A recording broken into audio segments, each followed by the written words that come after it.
President was reeling there. But the CDC, I just want to underline again, so we're very clear because there's so much misinformation that's flying around right now. The CDC defines the deaths as a percentage of the population when it talks about the death rate, not as the number of reported cases. Yeah, I think, number one, I do want to give some credit to Axios and Jonathan Swan for being able to grasp the information that the president was handing him in paper form and actually create the argument that he did in that clip. And I'm sure HBO is very happy you just played basically almost the whole episode.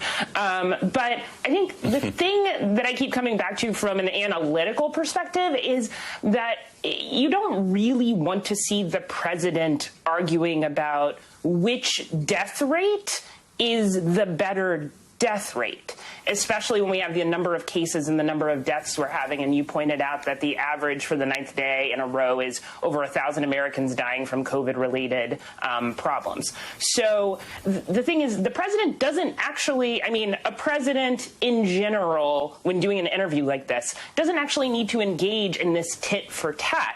It is really, really easy to change the perspective of that conversation and come at it from the idea of that, and this president has said that before, that there are too many deaths in this country and we need to fix the problem and the ways we go about fixing the problem and opening up the government. Because the fact that he's even engaging in that actually makes him look lesser in some ways. And that isn't the way necessarily to run a White House. That isn't the way to run a campaign. There's nothing from that interview that they can turn into a campaign ad. But overall, it doesn't necessarily show that the president has compassion for people. And the more people who get sick and the more people who die and the more people who know someone who dies, you look at something like that and you start to think the president may not understand what I'm going through. And one of the biggest things he can do right now, and I don't know if he has this ability, but one of the biggest things he can do right now is actually show compassion for people and then turn to Congress and tell them, hey, you need to get something done to at least make people's lives a little bit better in this terrible situation. In fact, he's doing the opposite of that, compassion. He's saying this isn't actually as bad as the media is making it out to be. And Mark McKinnon, we don't play those clips for entertainment. We play them because that's the man in charge of this country's recovery. That's the man sitting in the Oval Office of how we get our way out of this. And as a man who's run a bunch of campaigns, you'd understand why the Biden campaign already is out with an ad where the clip when the president says it is what it is. He says we have this under control, talking about coronavirus. He says it is what it is, making it pretty easy for the Biden campaign in that interview.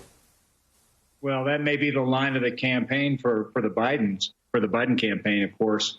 It's just we just cut through a massive distortion field in watching the president unable to grasp the reality of the situation. And the reality of the situation is that his electoral prospects are not going to improve until he embraces the reality first, and secondly, addresses the reality. And through that interview, it was quite clear that all he wants to do is deny the facts. In fact, at one point in that interview, as you saw, he said he talked about 5 different lists that he had that related to one supposed fact. So he had 5 versions of one fact. So, I mean, it's really astonishing that the person who's running this country and trying to get a hold of this crisis is unable to understand what the crisis is. And it's so obvious. The bottom line here is that you can't get a hold of a crisis. You can't deal with a crisis until you're able to confront the crisis and admit what it is. And that's the biggest problem, is that the president is unable to confront exactly what he's facing.